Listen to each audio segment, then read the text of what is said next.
And we are back after a very long hiatus. Great Lakes State Football episode 41, talking everything football in the beautiful state of Michigan. And I am Vince.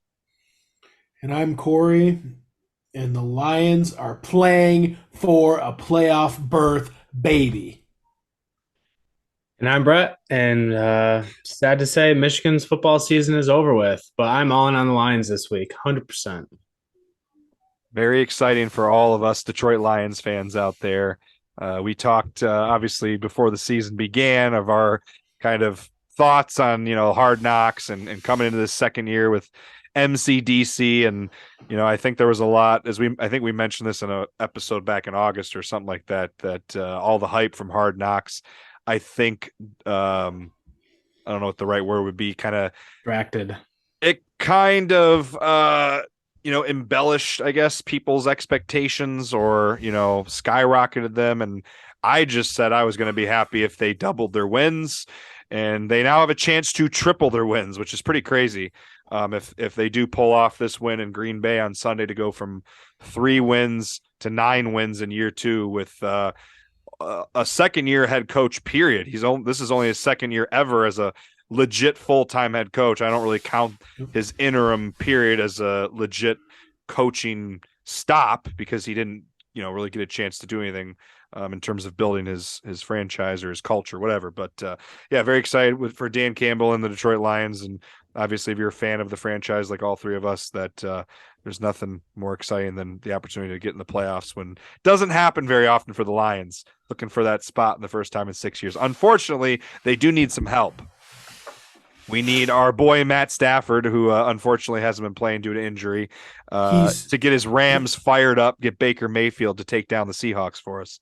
He's supposed to come back, and there was a quote, and I don't know if it was legitimate or not on Twitter, but he said he was going to do everything to help the Lions make the playoffs. So he's actually supposed to return this week, and he's quoted saying that he's going to try to get us in. So, come on, man! Let's go! If they pulled that win off. Did you guys see the first time the Rams and Seahawks played, the Seahawks had to score with under a minute to win by 4 points. So it's not like been hot. Right, Baker Mayfield's won, a couple games as a starter here late in the year, so you never know. The problem is, I think it's going to be just as challenging for the Lions to win in Green Bay. Is that a legit source that you're holding up there? I'm going to get the Detroit Lions to the playoffs one way or another. I do have one thing to say about the Lions. So going into the year, we all made predictions.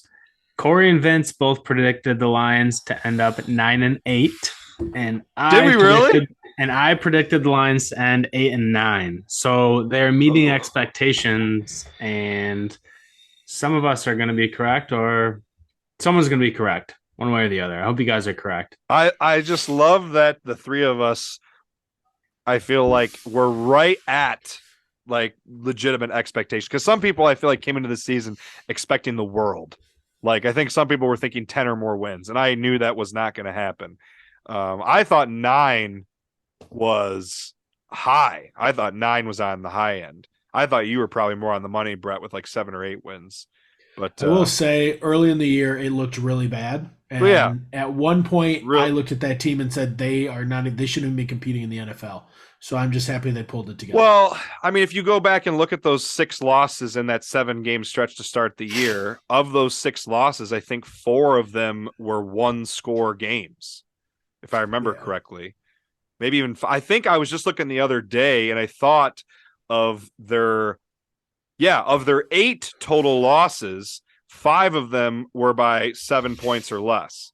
5 of them were 1-score games. I think actually all 5 losses were by less than 7 points.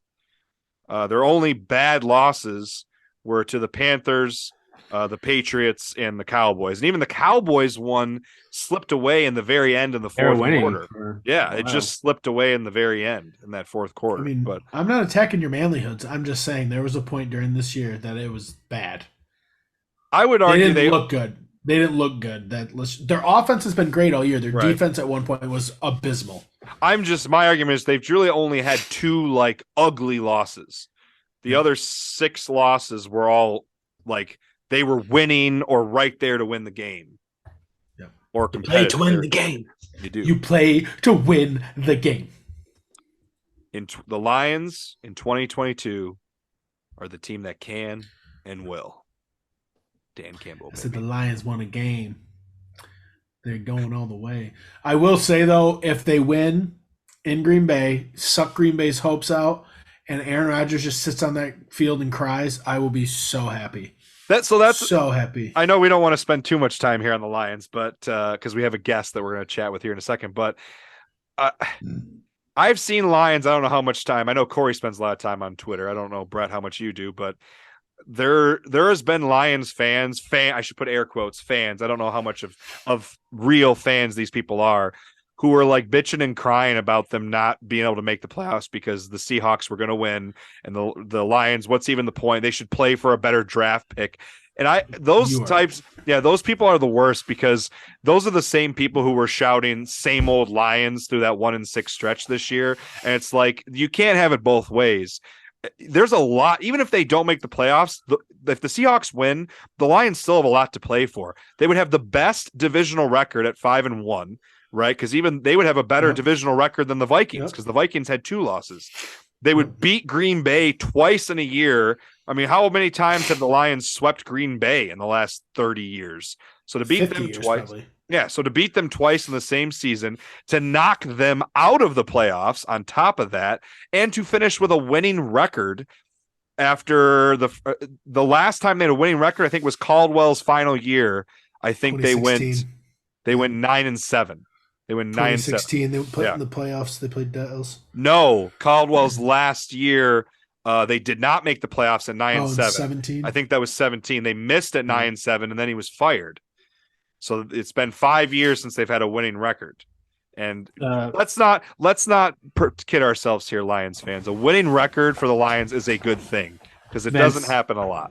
The problem with what you said is being a Lions fan, it's fun because you can just always make jokes about them and complain about them. And now that they're good, again, you have to have expectation. People don't really know how to act. That's true. Well, Vince, those people you speak of are the same people that think that we should draft a quarterback. If I hear we should draft a quarterback out of your mouth, your football opinion is so far from my brain, I just hope that you stub your toe and step on a Lego. Like, it's so stupid. Jared Goff you also thought trading TJ Hawkinson was stupid. I mean, it was stupid. It is stupid, though. He's the number 2 tight end in the NFL right now. So. Well, he's playing better because he's in a different situation. But the Lions are a lot better without him because they can be creative with other guys and they don't feel like they have to feed him. Yes, but this is a completely different. This is a completely different argument. I know. I'm just saying. I was just poking you. I just want to add, it's also funny that they got rid of their best tight end and they're leading the league in touchdowns for tight ends. Yeah. And they set a franchise record for tight end touchdowns in a season. Which they is also comical. Just had their highest rushing total in game in our lifetime, like over 30 years. Yeah, they set a franchise record for passing yards and rushing yards in a season, I think. Oh, it was the first time that they had passed for more than 4,000 yards and rushed for more than 2,000. Right. That's what it was. Yeah.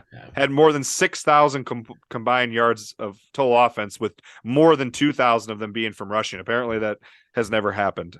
And still one game left too. You know who wants to beat the Packers more than anybody? Jamal Williams wants to beat the Packers more than anybody. I want him to set the franchise record for rushing touchdowns. He only needs 1, right? Did he tie Barry on Sunday, or is he one away? He needs 1 more. He needs 1 more to tie him, so you need 2 to get the record. He also needs about 100 yards to get his rushing bonus, and they were trying to get him that on Sunday, but he didn't quite get there. He needed like 160 yards rushing. He's like 100 off or 40 off or something like that. So he could get it on Sunday, though? Yeah. For him. So there's this is kind of funny on Jamal Williams. Somebody asked him about the Packers players talking trash, and he said, I was talking to my brother about this the other day. He's like, I just want to play football, go home, hang up my helmet, and play some Pokemon. Yep. He is like a super like eccentric or eclectic dude too. Like his taste. He's really into like anime and stuff. I know it's his like profile picture on social media. Yeah. He's a Good very dude, unique though. guy. Good dude. Sadly, Great he's guy. gone. I think this is his last year in Detroit. He's a free agent. So I hope not, but you never know in the NFL. yeah. All right. We are going to talk with a guest here. Sorry, I'm sure if you clicked on this episode to watch or listen that you're looking forward. We kind of just spilled immediately into a ramble there about the Lions. As you can tell, though, we're excited. If you listen or watch this podcast, I'm sure you're also a Lions fan, excited. And if you're not, well, I don't know what to tell you. Go Lions. But we do have a guest. We do have a guest here coming on, Jake Witt, who has played football the last 2 years at Northern Michigan after playing basketball. Technically, he's been on the team for 3 years. COVID took away the 2020 season, obviously, but he played basketball before that at Michigan Tech, and he is now declared for the NFL draft. So we're very excited to chat with him and kind of hopefully give him some more of a spotlight and some more recognition and maybe some more notice, because I think it's a pretty cool thing to see a guy who was born and raised in the UP and, played college football up there as well, looking to get into the draft. Would be the first time, if he gets drafted, would be the first time, and we talk about this with him, in 31 years that a player from the UP would be drafted.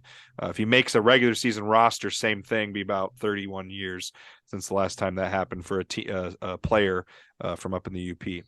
But anyway, anything else, guys, we want to talk about here before we bring on the guest? I think the only other thing quickly worth noting, we'll probably try to have probably have an episode, pretty soon with Coach Buer. We had Coach Buer on from Albion College. He just got hired as Northwood's head football coach. Our fellow Timberwolf on the podcast, Kory, I know, is very excited about Dustin Buer being hired. Obviously, has had a heck of a career playing and coaching for Albion. Pretty, a lot of buzz around his hire at Northwood, a program that had a lot of success in the early 2000s under Coach Riepma, has not been able to find that success much since. So hopefully revitalize the program. And then Northern Michigan, which we'll be talking with Jake Witt about this in a second, also just hired a new coach, alumni Shane Richardson.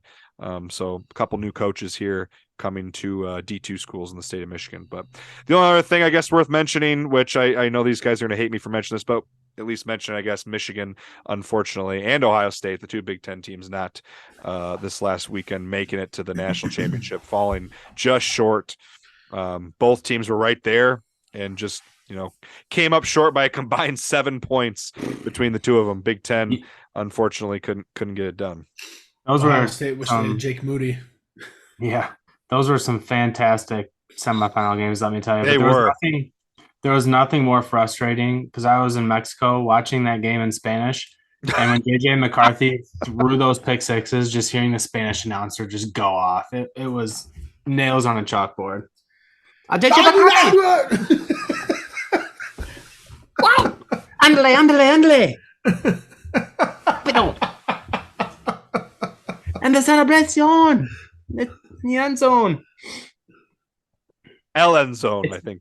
And it's Michigan. No, it's Michigan. It's Michigan. No, that's not how they said it. It said Michigan. That's how they said it. Michigan? Michigan. How did they say TCU? TCU? Huh? How do they say TCU? TCU? Yes, they did. That's exactly how they said it. They didn't say Tejas Cristiano?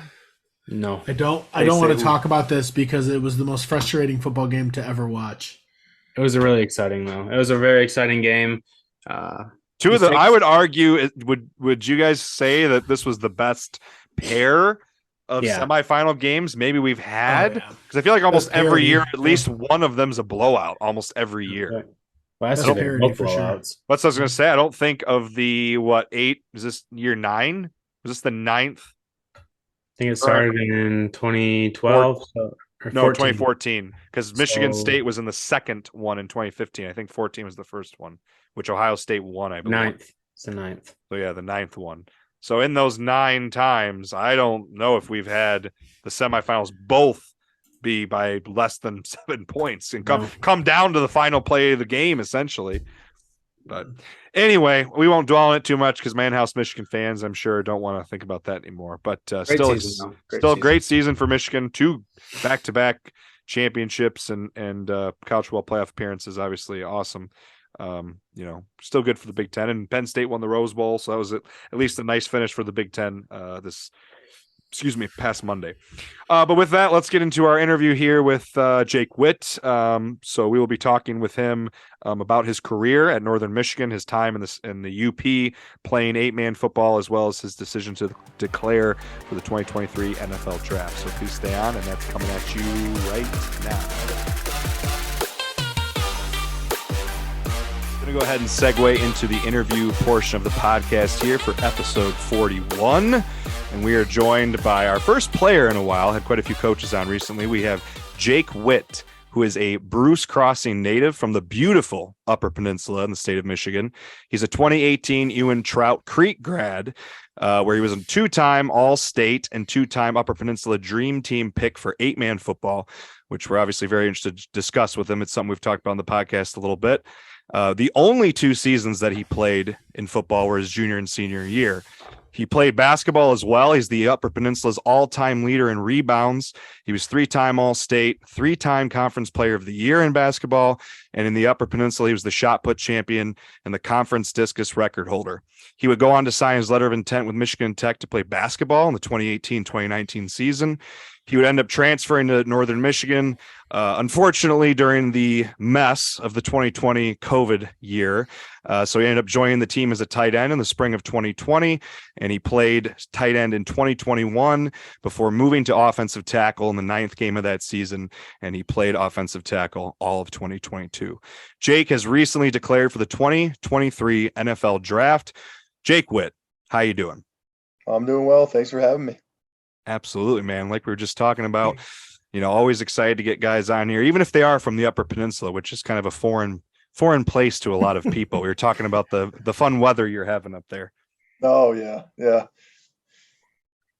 Hell of an intro, too. Jesus, that took 5 minutes. And Vince is getting out of breath. Wasn't as long as we had Davenport's head coach on, Sparky McEwen, and his intro was quite the ramble. I felt like I was rambling. Vince also had to change his underwear after that one, so I was running out of breath.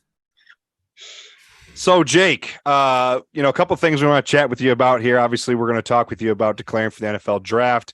We get a lot of players from the GLIAC every year that get opportunities. It's not a foreign concept for GLIAC players to get drafted or make NFL teams. Obviously, Ferris State, Grand Valley, and even several of the other GLIAC teams over the years have had plenty of players. But you have a pretty unique and interesting trajectory from your time starting with football, which includes only 2 seasons of football before coming to college. Do you want to talk about what that path was like, why you didn't play football until high school, or what was the decision to finally break into the sport those last 2 years, your junior and senior year? Yeah. I guess in high school, I was a big basketball guy, and football for me started off as just a way to, I guess, get in better shape and get more physical for basketball. So, eventually fell in love with the game, but when my senior year rolled around, still only played for 2 years, and it wasn't, as natural as basketball. I still loved basketball more at that time. So right out of high school, went up to Tech, played a year of basketball, found out that, I was extremely burned out of the sport. So yeah, transferred over to Northern.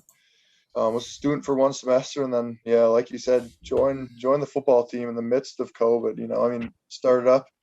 I was supposed to hit my first spring ball practice, and then we got the note that COVID shut down the rest of the spring for every GLIAC program, and then that following fall as well. But I came in, like you said, as a tight end 2 years, which I played receiver in high school, and there wasn't really a tight end position as much in 8-man. Right. So I was more or less a receiver. I would play in line a little bit, but I was just going to be running a route out of that position anyways.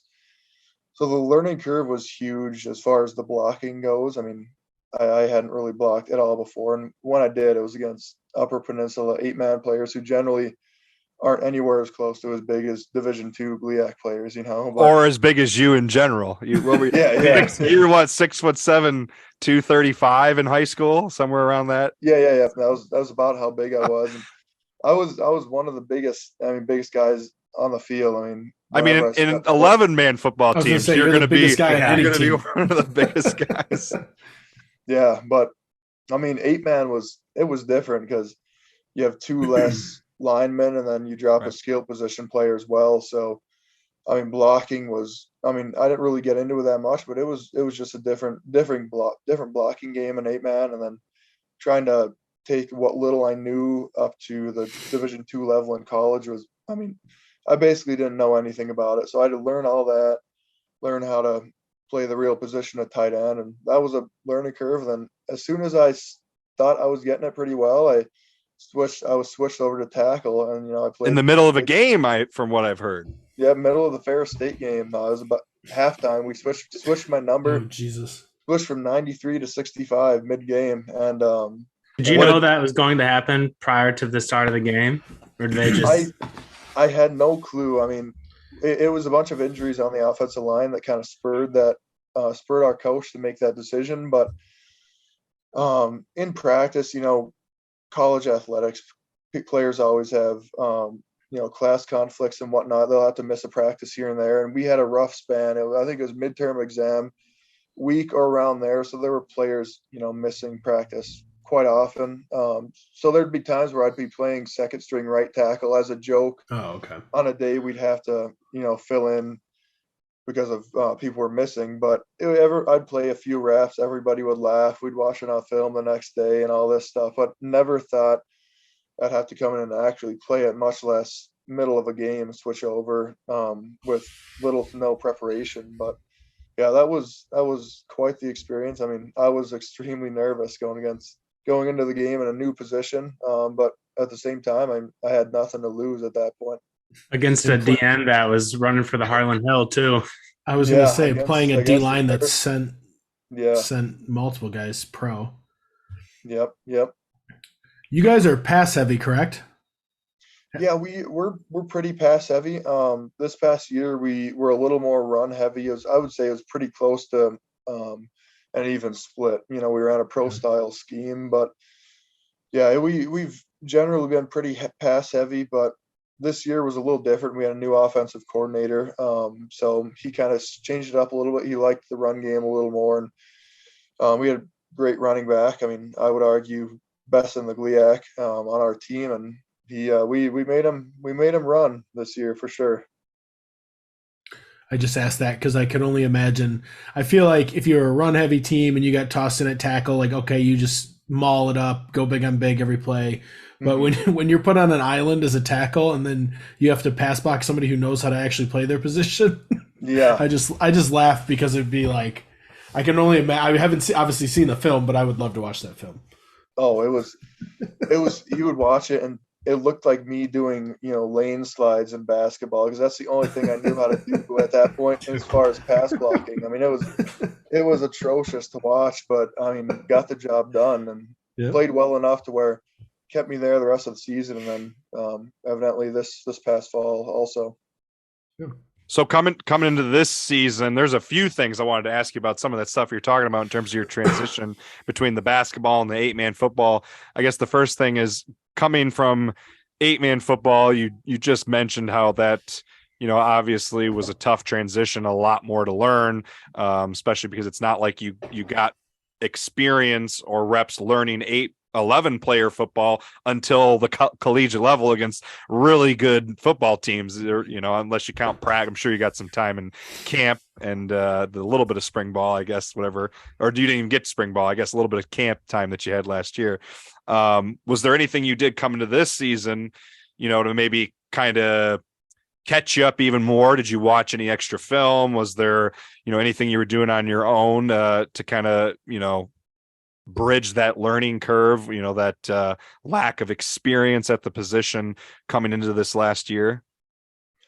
Yeah, it was a lot of additional position work. I mean, we did a lot of it before, but this past summer, I knew it was my last semester of college, so I was able to be a little more flexible with my budgeting. So I cut out some of my working time and just dedicated more towards we'd go out, hit the field for some additional position work with the other offensive line guys, and really just dedicated my whole spring and summer to learning the basics, and then eventually just building on those, because I was coming in, you could say, with no bad habits at that position because I Right. didn't know what I was doing. So I started from the very, very beginning stages, basically this past spring, and yeah, dedicated the whole time to just putting on a weight because I was coming from tight end, obviously, and then just strictly working, like I said, the basics, and then building on those.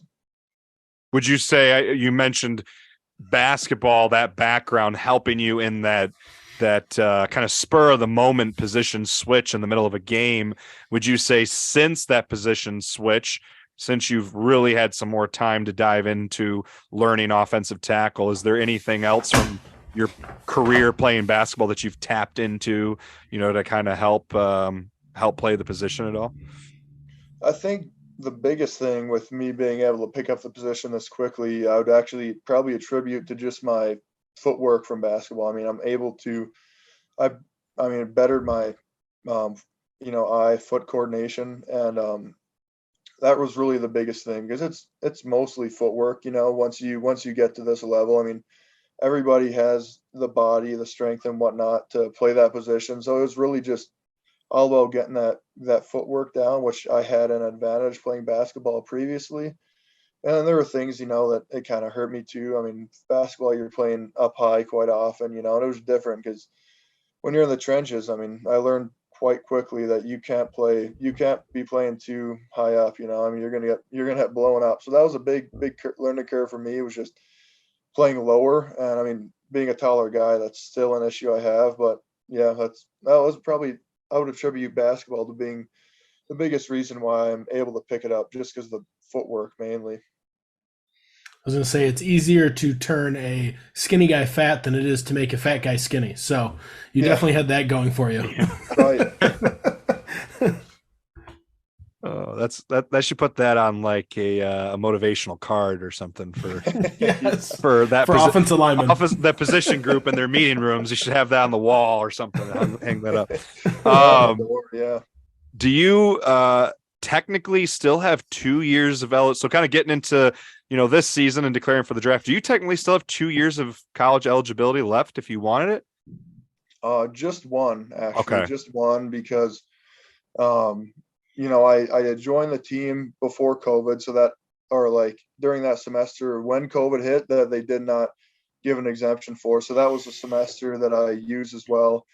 They gave us that full year that we had, and this was my 5th year of college too. Right. So they gave you the 10 semesters worth in NCAA. And I burned one of that in basketball and whatnot, but I would be running out of semesters basically, which I could, you can go part-time in a spring semester to get an additional Mm-hmm. fall, which I could potentially do, but just one more year is what I would have.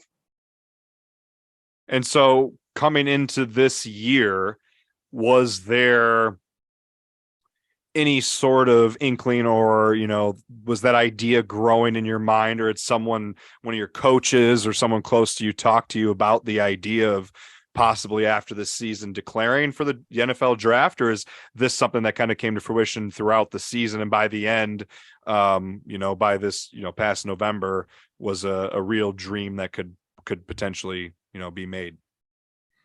Yeah, I think the biggest thing, it was funny because the Lions were at the Ferris game last year when I just Right. switched midway through.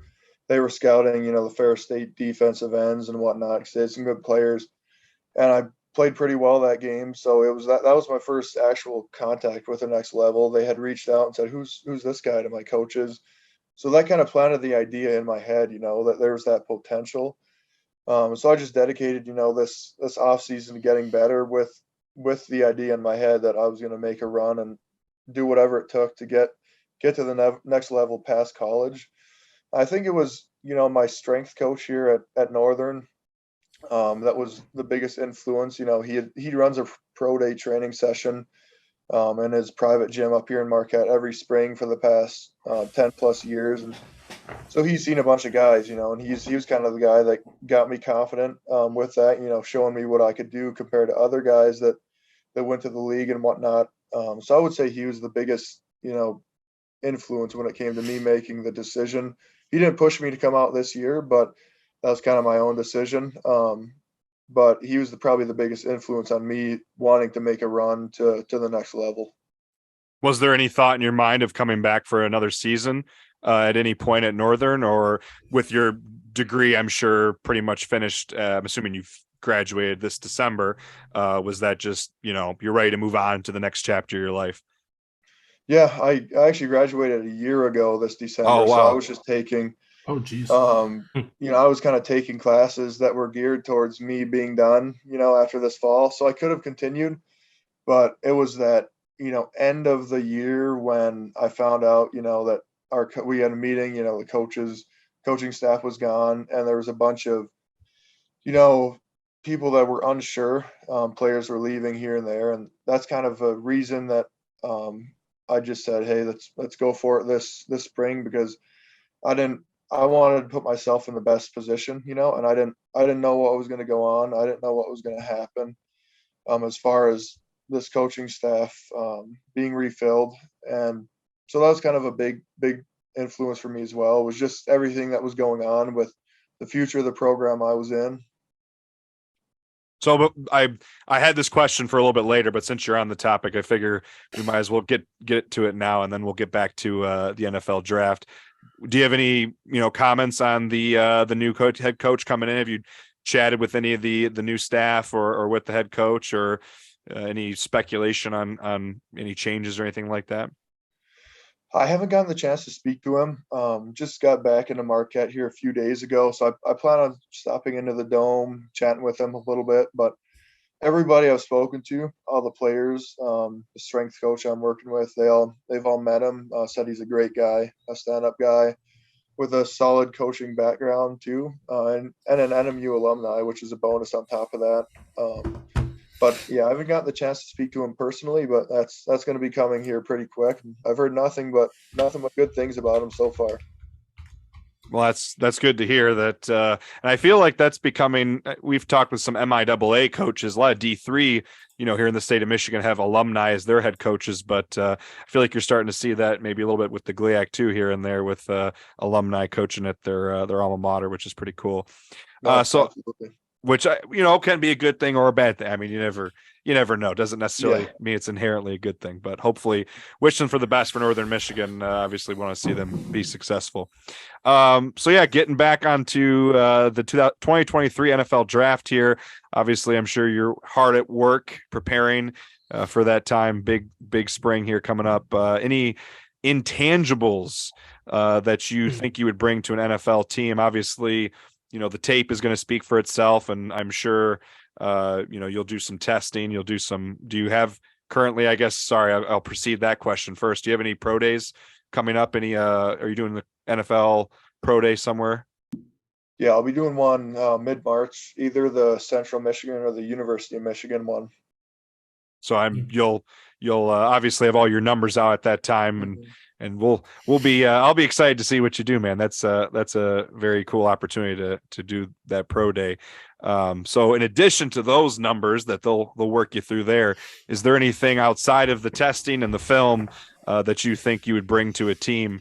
Maybe something inherently unique to the wonderful Upper Peninsula in the state of Michigan here. That's a good question. I guess things that you wouldn't be able to see on as measurables. I mean, I feel like I pick up a playbook pretty well, and at the next level, they're pretty extensive playbooks, and that's been something I'm able to pick up. I was able to pick up the whole new basically scheme when I switched from tight end to tackle mid-season. I think that's kind of an advantage I have to some players is my ability to kind of learn the playbook a little quicker, and it's just something, I guess that I would attribute my success to as well, is being able to pick it up so quickly. And I feel like I'm a good guy on the team, a good teammate. Always trying to be positive, and that's not something that every player is. So that's something I'd bring as well. But I'd probably say those two things are the biggest things that, you wouldn't be able to see in any testing that I'd bring to a team. Are you nasty? Yeah. Good. That's Kory. Kory loves he used to coach with Oh, me for a man. while. He loves that. He loves that phrase. I just nasty. want guys that get after it. Oh yeah.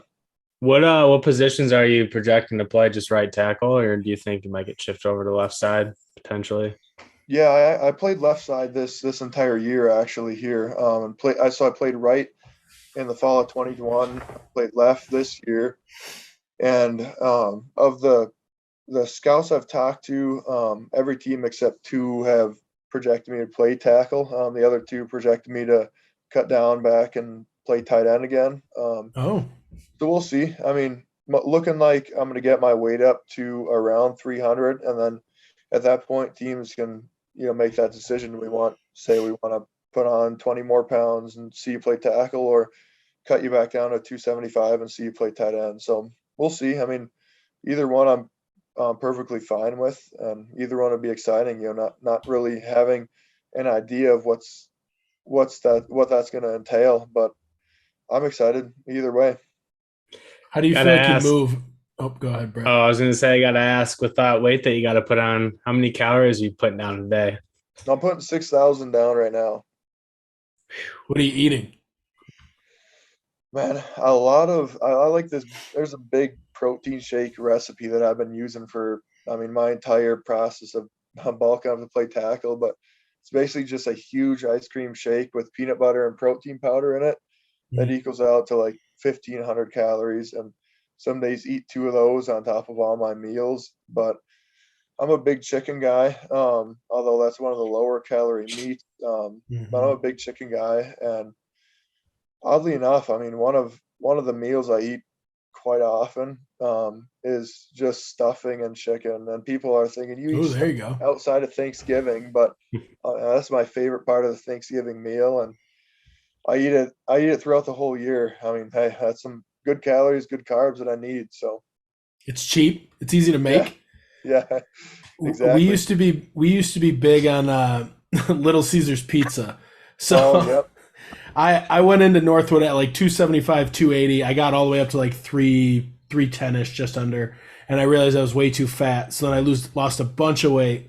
Then I was like 250, and then I was way too skinny. I was playing guard, and then I moved from guard to center. But then I got too skinny, and Vince and I would just eat Little Caesars pizzas every night before bed, and I played at like 270.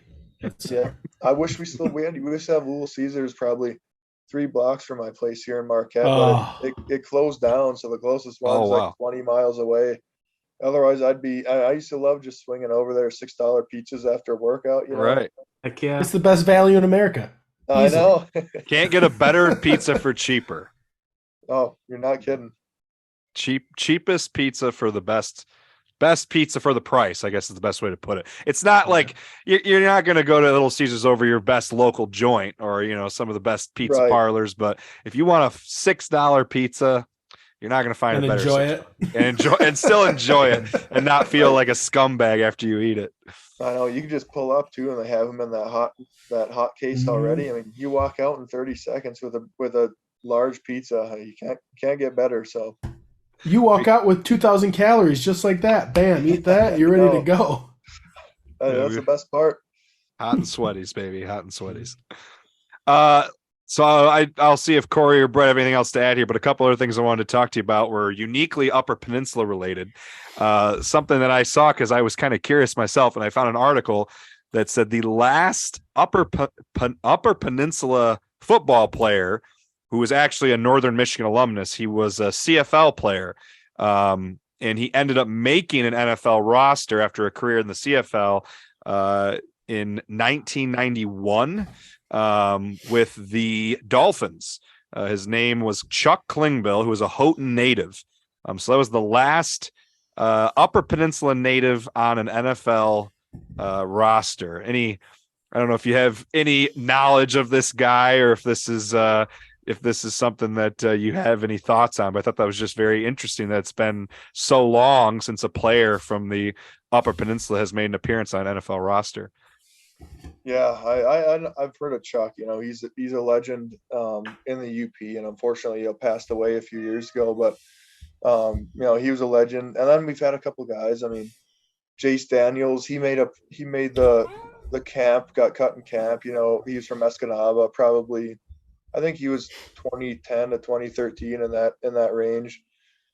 Played at Northern as well, and then there's one guy, Joe Ostman, who played at Central, then for the Eagles. He was from Mackinac City, but he went to school in St. Ignace, so he's kind of like a borderline hybrid, hybrid Uper. But the last true Uper to make a full roster was Chuck Klingbeil. It's crazy to think about. It's been 30 years since then, but yeah.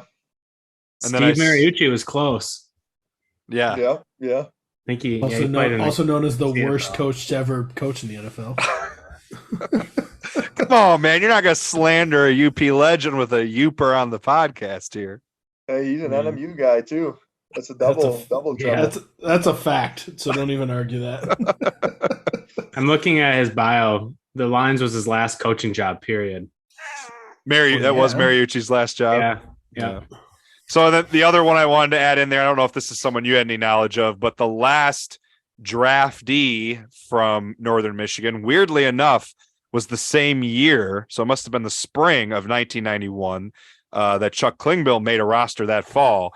But Mark Maddox from Northern Michigan, this is just according to ProFootballReference.com, was a linebacker drafted by Buffalo that spring out of Northern Michigan. So he was the last draftee from Northern Michigan. Obviously I'm sure they've had, as you just mentioned, plenty of guys who have been, invited as undrafted free agents and signed, been in rookie camps and things like that. But the last guy drafted in the actual NFL draft was Mark Maddox. Is that a name that you're aware of or not at all? Heard the name, but I don't know too much about him. I'm sure he, I don't know. Like it doesn't. He's from Wisconsin. I was trying to see where he was from. So he's not even a Uper. He was from Milwaukee, Wisconsin. So can't put too much credence in that. There's no Uper blood there. Yeah. Speaking of Uper, are you a Lions fan or are you a Packers fan? I'm a Packers fan. I see a Lions sweatshirt there. Oh no! I was at the Lions game on the first when they pounded the Bears. So that I'm rooting for the Lions. So don't get me wrong, but I don't know. When you were down here this past weekend, you were at the game? I was. I went to the Bears Lions game on the first. Yep. That was a heck of a game for the Lions faithful. I'm sure you were just sitting there enjoying the atmosphere, right? I was enjoying it. I was cheering for the Michigan team though. You have to, and if they weren't, I almost want them to win more than the Packers these days. Packers are kind of frustrating, but I want to see the Lions do well, and they're the Michigan team, so. Plus, I like it. MCDC, baby. Motor City Dan Campbell. Oh, yeah. Love that guy. We love that guy. Is that a common thing here up in the Upper Peninsula? A lot of the Upers are big Packers fans, I'm assuming? For sure, yeah. Probably half the Upers are Packers fans, maybe 25% Lions, and then there's probably 10% Vikings, and then the rest are all, a good amount of Bears fans too, but the rest are just, Packers are the majority for sure. I've always heard that the Upper Peninsula has a big Packers fan base, but 100%. Oh man, get him a pasty and a Lions flag for Christmas. One last thing from me, and then Kory and Brad, I don't know if you want to add anything else, but is there anything that you would like to share?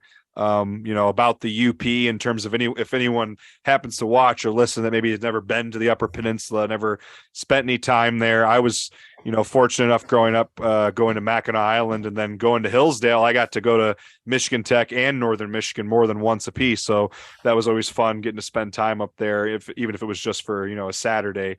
I plan on trying to go back up at some point, but any anything you'd like to share with anyone that's, worth mentioning about the Upper Peninsula, maybe that someone doesn't know about, or why they should come and see that beautiful part of the country that most people, I feel like if you're not from Michigan, you don't really know much about it.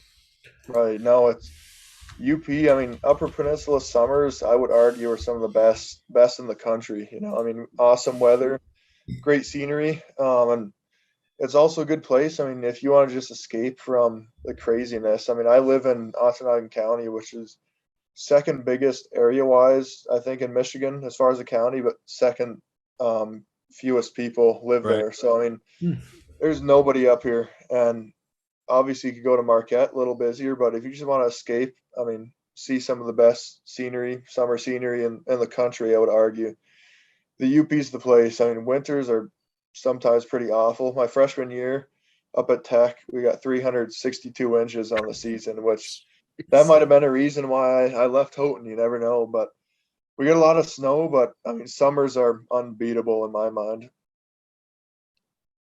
I look forward to going back up. I haven't been up in a couple of years, but look forward to spending some time. And I know I'm sure if you're from the Upper Peninsula, you must laugh or scoff at people. They say, "Oh, I've been to Mackinac Island or St. Ignace," which I've been to both those places quite a few times.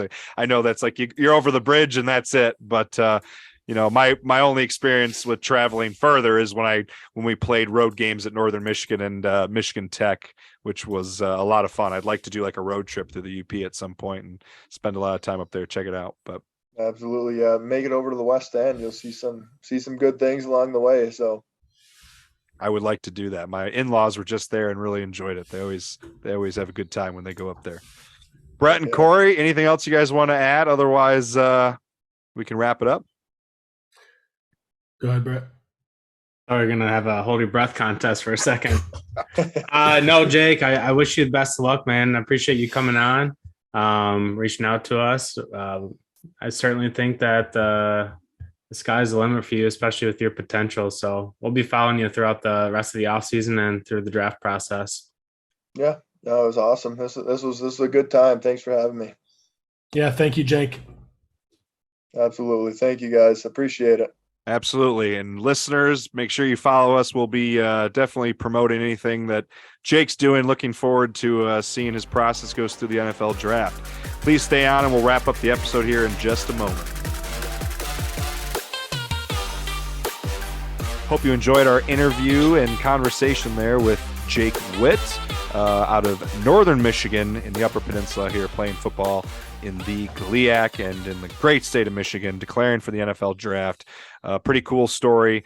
Awesome trajectory to see someone who only played 2 years of high school football, 8-man football in the UP, which is kind of a different breed, from the norm, I guess, quote unquote norm of 11-man high school football. And then to transition from that to college basketball, and then to go from that to, GLIAC football, playing for Northern, which they get to play against Ferris and Grand Valley and Saginaw, Wayne State, one of the best conferences in the country, playing against the back-to-back national champs. Just what an incredible from tight end to O-line. Yeah, transitioning from tight end first game to O-line. No, it was game 9, his first season. So he only played offensive line the last 3 games, 2.5 games. No, but his first game was he went in at O-line at halftime of the Ferris game. Yeah, right. It wasn't the first game. Yeah. Not first game of the year, but saying, you've never played offensive line in your first time as against them. His first game at offensive line, his life, against the eventual 2-time national champs, because this was back in November, October of 2021, before they won it back-to-back times. But still very impressive career. We're very excited to see what he does. If you follow us on Twitter and Instagram, we'll do our best. Anything that we see about Jake and his pro days that he'll be doing, and any information that we can, obviously, will come draft time, we'll share. Hopefully we can get him back on after a team picks him up. We're very confident that he'll get an opportunity somewhere, so we'd love to have a chat with him wherever he ends up. So good luck, Jake. Looking forward to seeing what you do, man, and appreciate you coming on. So with that, I think we're going to wrap things up. But we didn't really address this at the beginning of the episode, but I figured this would be a good time to kind of address it before we wrap up.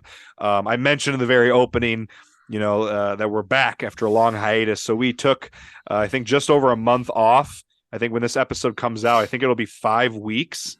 It was December 1st was our last episode. So yeah, it'll be about 5 or even 6 weeks in between episodes when this one drops. 5.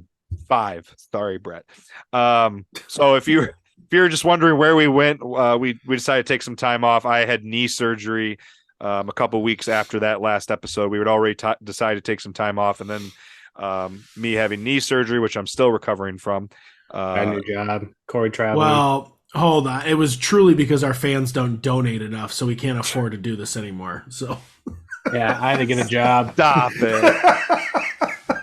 That'll be a good April Fool's joke, right? I started an OnlyFans, so if you want to sign up, just Kory look Strum's for only. He just talks about football naked. The whole Like BBMs. So eat pizza and talk football. Eat pizza Yes. naked and talk about football.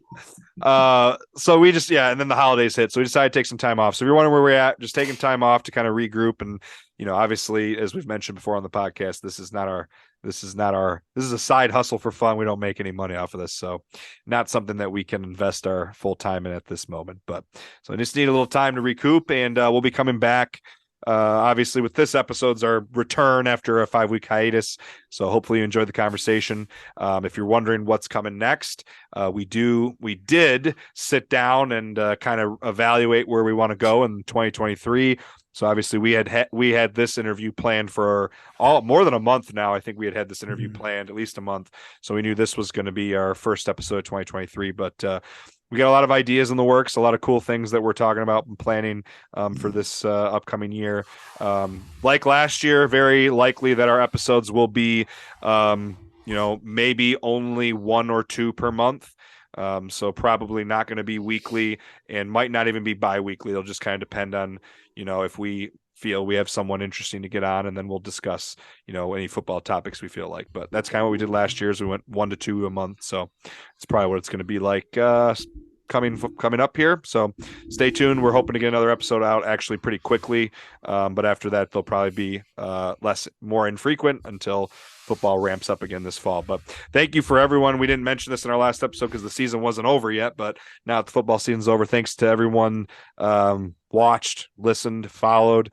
I think we're closing in on 3,000 followers on Twitter and 700 on Instagram, past 100 subscribers on YouTube. And I think we exceeded a pretty I'm trying to remember the amount of downloads. I think we're closing at 1,000 downloads on podcast stores as well. I thought it was Somewhere more around than that.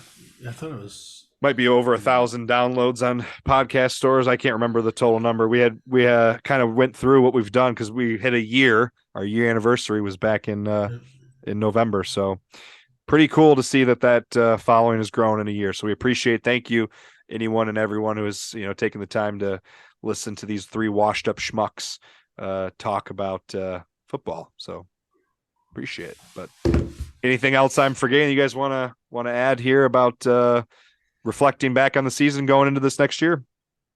Just want to thank everybody for supporting us. It was a lot of fun. I want to thank all of our followers for engaging with us. Just encourage them to share as much as they can. That's our little plug. The more they share us, the more people we can get out to and connect with. We really want to start expanding to the east side of the state a lot more. We're looking forward to whoever Wayne State hires because we would love to get them on the podcast. But no, thank you to all of our followers, all of our subscribers, and we're looking forward to a great 2023. And we're going to try to spice things up. We're going to try to ramp up our content, increase the quality. And yeah, that's all I got. Yeah, in addition to thanking everybody, I also want to mention we're open to any cool stories. Like this Jake Witt story was a very unique story that we probably wouldn't have known about unless we were approached like we were about engaging in an interview with Jake. So if anyone has any good stories, high school, college, NFL, anything football related in Michigan, even if it's a past legacy guy from high school that's in the record books and maybe like what is he doing now type of thing. Where we'd be interested to engage with you. So thanks. Anything and everything state of Michigan football. That's our shtick here, baby. We love it. Michigan Panthers too. Can't forget about my Panthers. Oh yeah, we got USFL coming up here pretty quick. Oh, I think April. I think it starts in April. Yeah, hopefully the play is a little bit improved from last year, but I guess we'll see what happens. Anyway, thanks again Appreciate it. Looking forward to bringing more episodes your way very soon. Looking forward to what 2023 brings, as it will be our as we're approaching. We just finished our first full season as a podcast, talking State of Michigan football and getting into the second year of doing it. So thanks again. Great Lake State Football, episode 41 with guest Jake Witt. I'm Vince, co-host Brett and Kory. Go Green, go Chargers, go Lions. Go Blue, go T-Wolves. Ow, ow, ow. Blue, stay warm.